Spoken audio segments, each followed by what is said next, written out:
اللهم صل وسلم على سيدنا محمد وعلى اله واصحابه اجمعين. ازيكم يا حلوين؟ يا رب تكونوا بخير. النهارده بقى فيديو مميز، فيديو كده هنشجع بعضينا يا قلب اختك، روتين كده سريع سريع.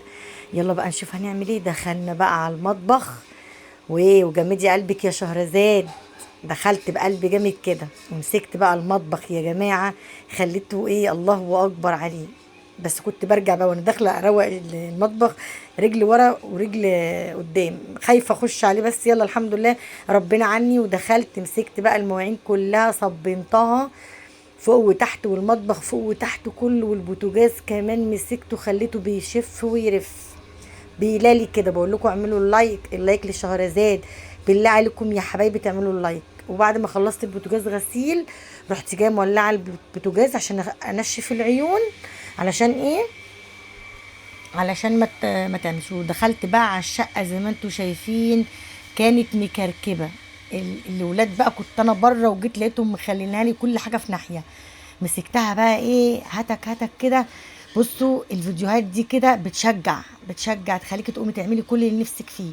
مسكت طبعا بقى ايه، دخلت تاني على المطبخ، فرشت المطبخ بتاعي. وكنت انا طبعا خلصت الشقه، هجيبها لكم دلوقتي تشوفوها. وكده خلصت المطبخ وفرشت الموكيتا. الست الشاطره بتعمل من الفسيخ شربات. تقومي تشجعي نفسك كده يا حبيبه اختك، وتمسكي مطبخك كده ومواعينك وشقتك تخليها فله شمعه منوره. كانت امي زمان تقول لنا ايه، اكنس بيتك ورشه ما تعرف مين يخشه.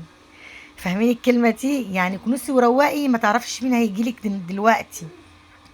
المهم ايه، خلصت زي ما انتم شايفين المطبخ، بوريهولكوا بقى بعد الفينش كده ما خلصته. بصراحه انا ما جبتش بقى الغسيل معاكم، بس انا ايه، صورت لكم يعني. ودي الشقه بقى اللي انتوا كنتوا شايفينها مكركبه دلوقتي كلها، برضو خليتها قشطه قشطه قشطه. مسكتها بقى، دخلت على الاوضه دي روقتها ونضفتها ومسحتها، وعلى الاوضه التانية برضو هوريها لكم. برضو مسكتها رتبتها كلها واحده واحده كده وايه وخلصتها.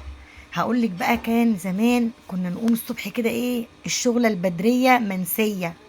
يعني تشتغلي بدري بدري تخلصي كده، يا سلام، تلاقي شقتك شمعة منورة كده وحاجتك ومواعينك. وهي الفيديوهات دي بتشجعك او تشجعني وبتشجعك برضو. انا بشوف فيديو بيشجعني. طبعا بقى انا دخلت ايه، زي ما بقول لكم كده، خلصت اللي انا فيه ده كله، الشقة مع المواعين مع المطبخ كله، كنت اهتلكت. قلت بقى ايه، اعملي يا بنتي يا شهرزاد كوباية شاي كده وايه، وروقي على دماغك، واقعدي كده ايه سجلي الفيديو.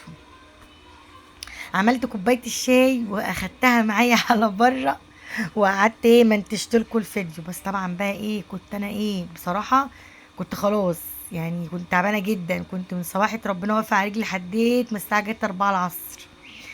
طبعا كده كنت خلصت بقى ايه، الكاتل كنت حاطط فيه ميه يغلي، وقلت اعمل كوبايتين شاي كده ليا انا واختي عشان نشربهم ونقعد ايه. طبعا احنا تعبنا طول النهار بصراحه، معلش ما جبتلكوش معايا الترويق والكنيس والكلام ده كله، لاني بصراحه ما كنتش عارفه اصور. لسه هجيب ستاند للتصوير وهنبدا روتين مع بعض يا حبايب قلبي. يلا يا حبايب قلبي، استودعكم مع الله. اوعوا تنسوني باللايك، بالله عليكم اللايك يا حبايب قلبي. تحطوا لي اللايك والسبسكرايب والكومنت الحلو، واشوفكم على خير يا احلى اخوات في الدنيا.